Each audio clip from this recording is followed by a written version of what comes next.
বাগেরহাটে বাংলাদেশ জামায়াতে ইসলামীর উদ্যোগে এক নির্বাচনী সমাবেশ অনুষ্ঠিত হয়েছে। সোমবার বিকেলে বাগেরহাট শহরের রেল রোড চত্বরে এ সমাবেশের আয়োজন করা হয়।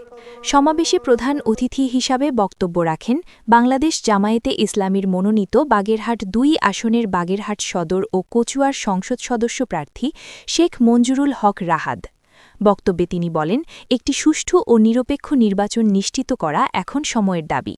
জনগণের ভোটাধিকার প্রতিষ্ঠা এবং ন্যায়ভিত্তিক সমাজ গঠনে সবাইকে ঐক্যবদ্ধভাবে কাজ করতে হবে।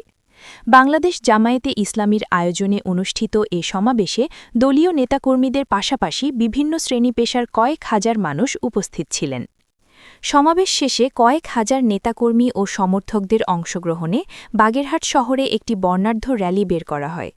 র্যালিটি শহরের গুরুত্বপূর্ণ সড়ক প্রদক্ষিণ করে।